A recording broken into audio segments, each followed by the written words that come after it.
Okay, the big event we are looking forward to is the G20 summit, which India has got the presidency of, and we've got Mr. Hardeep Singh Puri, of course, apart from being a minister, former diplomat. Thank you very much for speaking to us. Okay, we are looking at this event as yet a feather in the crown of India. That's what is being talked about. Do you think the G20 summit is going to add on to the stature of India further, or is just a routine thing? I like the way you refer to me as a former diplomat, as if that's past tense, and now I have a present tense. Look, let me tell you, once a diplomat, hopefully always a diplomat. But will G20 add to our growing stature? I think that question answers itself. The G20 was established sometime around 2008. There have been G20 summits in different countries of the world, in different world capitals. But the G20 summit, which will take place here in another week or 10 days, is sui generis. It's in a class apart. It's the first time in the history of the G20 that a serving head of state or government has brought in a hands-on, people's orientation to the event. I mean, the event is not just being held, or the preparatory events were not just being held in the capital. They've been held in God knows how many states and how many cities.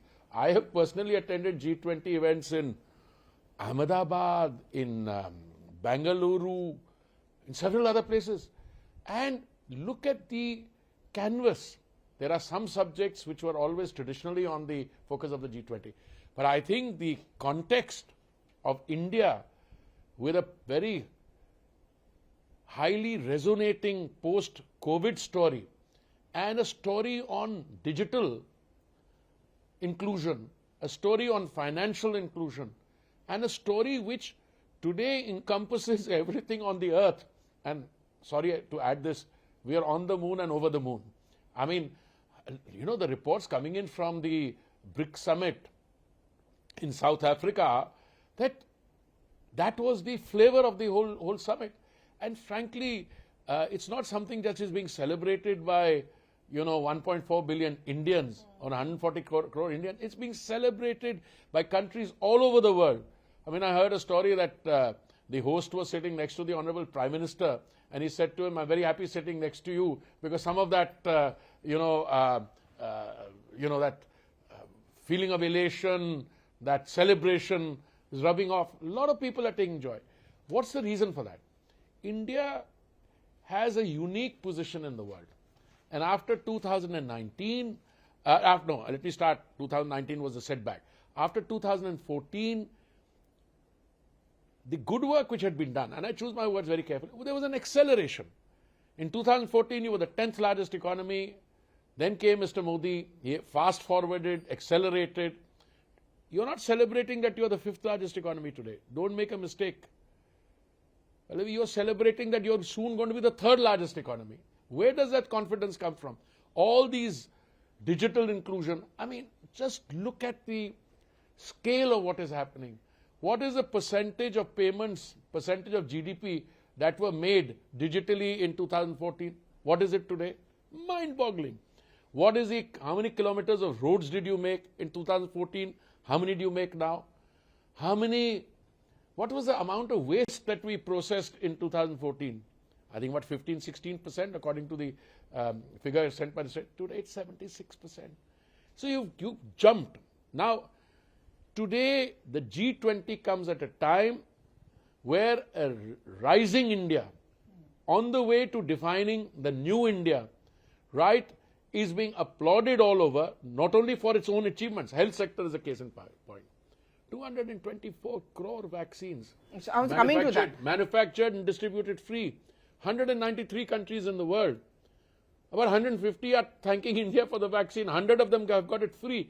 It's a completely new ball game. So I was just coming to that because this whole tagline of Vishwamitra, the friend of the world, you think India can be that? Because our COVID story particularly, where the COVID Maitri, which we sent several consignments of COVID vaccines to many countries. You think this whole idea of being Vishwamitra, the Prime Minister's dream, you can think it can come true? 100%. But it's not just COVID. There's an earthquake in Turkey. The Honorable Prime Minister, if I remember correctly, was sitting in Bangalore. And he from there made a phone call And Delhi started sending relief assistance for the earthquake. Not just relief assistance. Some heavy lifting that was required in order to, help remove people, buildings, the debris. That is what India does. No, you can say India's had a tradition, but today you're doing it. I mean, one country declares war on another. I'm talking about February 2022. You have 28,000 Indian students trapped in the Ukraine. Which other country in the world sent people to bring those young students back? I mean, a Prime Minister sends 4 or 5 of his cabinet colleagues to do that. And listen, you didn't bring back only students from India. You also brought back students from the Western world. You also brought back students from India's neighboring country. So, Vishwa clear, Maitri clear, but it's not confined to just vaccines. It's confined to how you act, how you reach out to people. Why the World Bank, why the Gates Foundation think that what you're doing for India is replicable on a larger scale in the global south. That is what India's and the G20 is all about. Okay, so before I let you go, there is a certain amount of cynicism and criticism which comes in from the opposition parties on 2 grounds. That one is that there are incidents which take place over here which gives us a bad press abroad. That's one. You think that's going to be a dampener. And second is the opposition parties, particularly Congress, say what's the big deal about G20? I'll tell you something. Since you're much younger, cynicism and irrelevance go together. So the more irrelevant somebody becomes, the more cynical they tend to be. Chandrayaan, what's the big deal?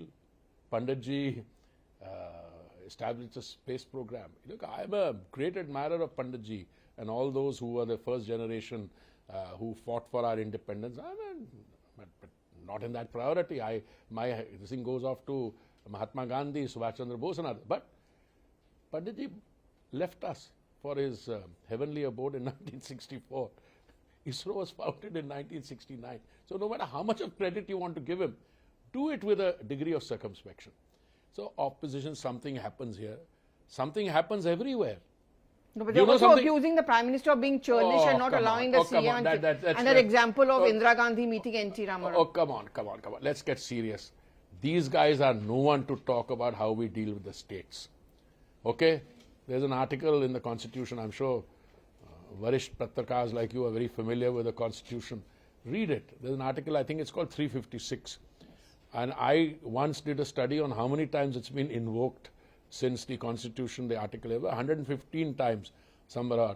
How many times invoked by one particular party and how many times by one person? So who dealt with whom, how? I mean, that's a matter of record. So I would just say, not with a pinch, madam, with a bag full of salt. These are guys who are now trying to work out terms of engagement whereby each one of them can be Prime Minister for a short period of time. You understand? Mamta Didi is also very eligible. Nitish Babu is very eligible. At a given point of time, Kejriwal wants to do that. Sometimes in conjunction with the Congress, sometimes against it. So have a heart. Have a heart. As I said, cynicism on their behalf and their irrelevance go together. The country is in a celebratory mood, and I think that's what is important.